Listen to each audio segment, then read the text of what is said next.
Hello and welcome to Topic 1, Lecture 2. And in this lecture, we are going to be looking at the key features of a democracy. And so we're actually going to break this lecture into two chunks just to make it a little bit more easy for you to consume. I don't want the lecture to be just too long. And so in part one, we are going to be taking a look at how a democracy is evaluated in the global context, okay? And so, there are different entities such as the Freedom House and The Economist and other groups that are interested in evaluating just, when we have the countries in the world, how many of them are democracies or not. And so we're going to look at that and learn about the criteria that they use to assess whether a country is democratic or not.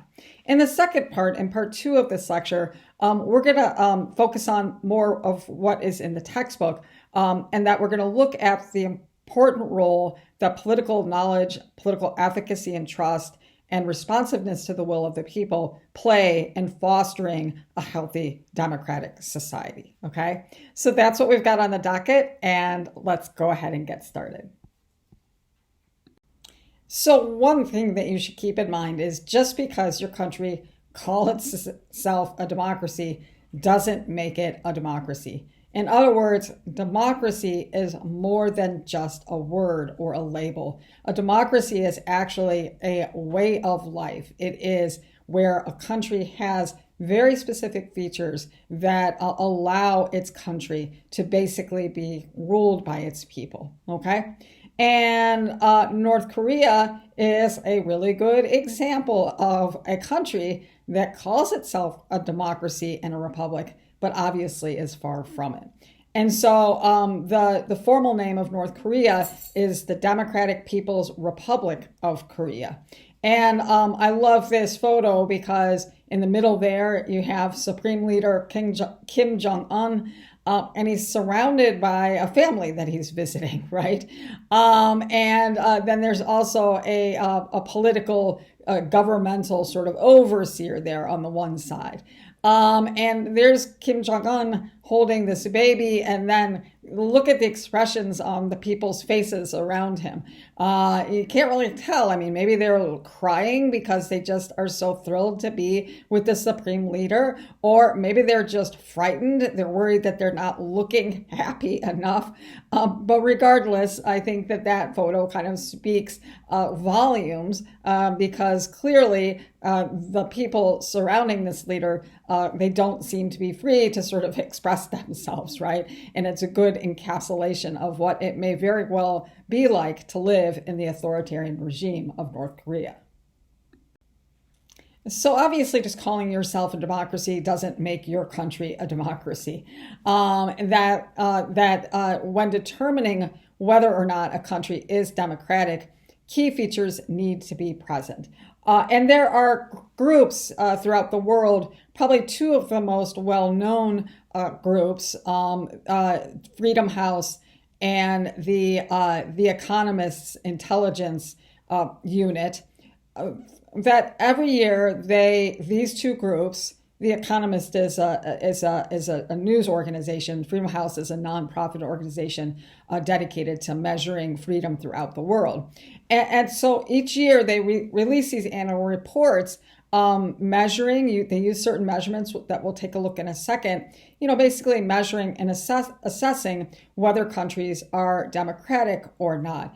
And what's neat about these reports is that you can get a sense of how things have changed over time. Is the world becoming more or less democratic? So let's take a look at some of the features that these types of groups look at when assessing democracy within a country. So what follows are some of the key features that are used by groups like Freedom House and The Economist to assess whether or not a country is a democracy. This isn't an exhaustive list, and I'll actually put links to both Freedom House and The Economist's Democracy Index in with the lectures, where the lectures are posted on Canvas in case you want to take a look at them. But these are some of the main ones, okay? Obviously, to be a democracy, you have to have strong political rights. What does that mean? Well, it means two things. well, not at least two things. But political rights, the people who live in a country that are democratic, that they need to exercise their political rights through elections, and that those elections need to be free and fair. In other words, that when a person who is going to vote, it has to be accessible to them. They shouldn't fear that something bad is going to happen to them if they show up to vote, right? They should feel like they are not being threatened in any way. And also that the elections are fair. In other words, that each ballot is counted and that it is free from fraud and corruption. Okay. And so for a democracy, they need to have free and fair elections. Another political right is that people have the right to participate, okay? Not just in elections, but that within democracies, that there's political pluralism and political participation. That means not only do you have the right to vote, but you have the right to protest. You have the right to, ask government for change. You have the right to join a political party without any consequence. And also in a democracy that, that everybody has the right to compete. All interests have a right to compete for the influence of government, right? Political parties, interest groups, activist groups. But at the end of the day, when the competition is over, whether that's an election or an opportunity to sort of influence government, when the competition is over, that the losing side accepts the results, right? And they are willing to compromise and they're willing to engage in moderation. Nobody likes it when their team doesn't win, right? When in a democracy, if your team doesn't win, you recognize that you lost and then you work with the other side to strike up compromises and moderating policies that benefit all the people that live in that country. So political rights is key. Another key feature is government needs to function, okay? So two kind of things that these institutions look at are, do freely elected representatives determine laws and policies, okay? In other words, we elect people, but are the people who are elected the ones who actually pass laws and policies? Or is there outside influence in that? Is there corruption and fraud? Are representatives not doing a good job representing what their constituents want? Are they getting reelected over and over and over again, even though that they're not really serving the will of the people? So government needs to function. That it needs to actually be able to work, not have gridlock all the time, not be able to get nothing done, right? If your government is unable to function because it can't make decisions, well then that's not a democracy.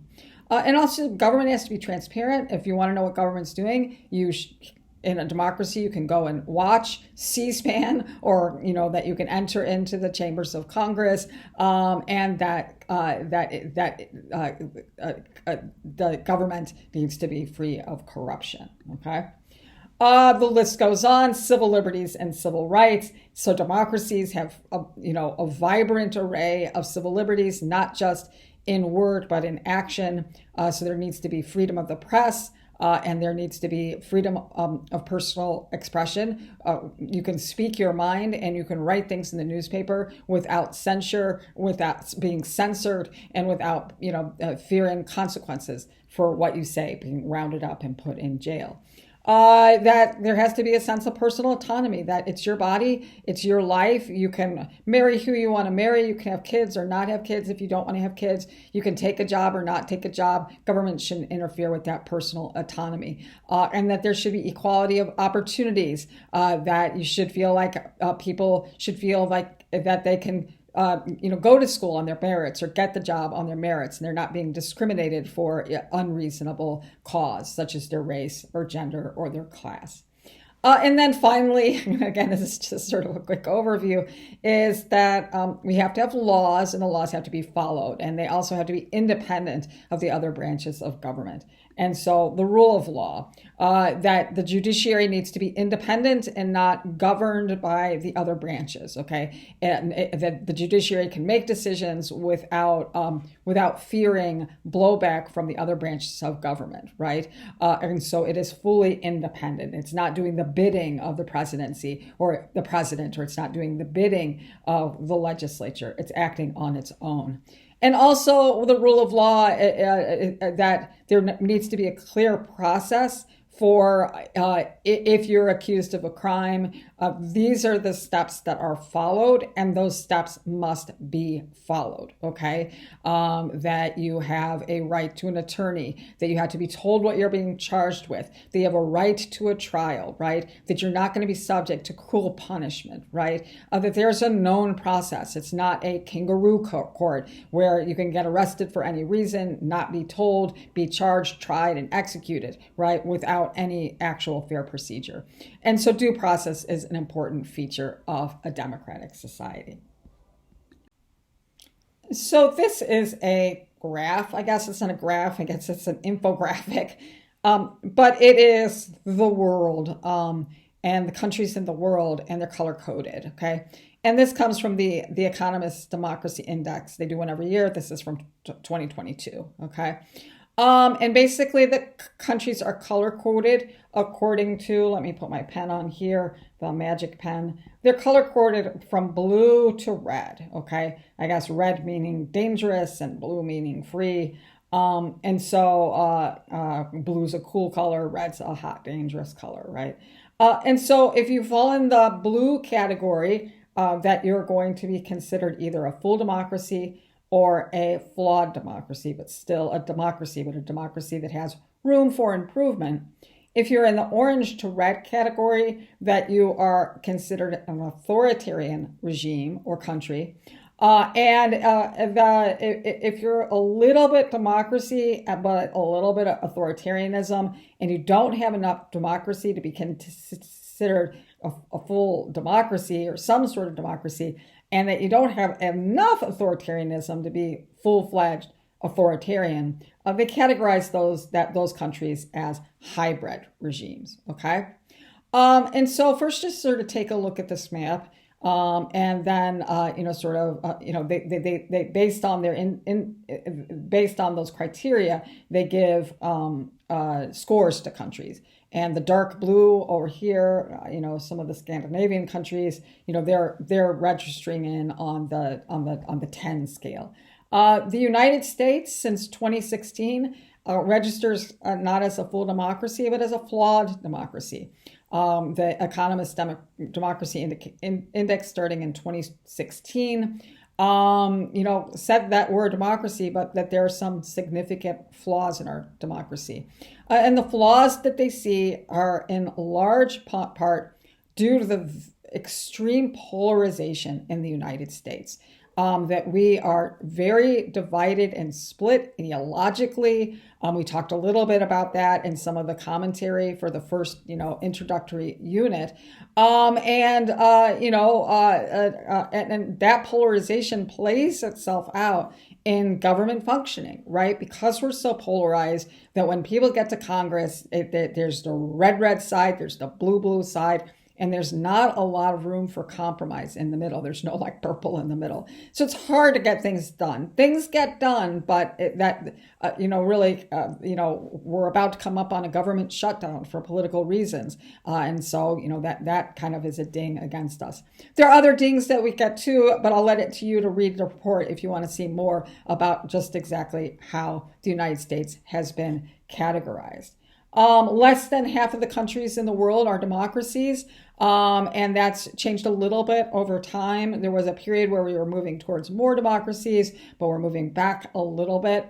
And 57% of people in the 57% of countries are considered either authoritarian and hybrid regimes. And since we have China and Russia as in the oranges and the light oranges and the full-on oranges, that what, there are a lot of people that live in those countries, and so 1/3 of the people in the world, and I mean, obviously there are other ones here as well, but maybe less populated, live in an authoritarian regime.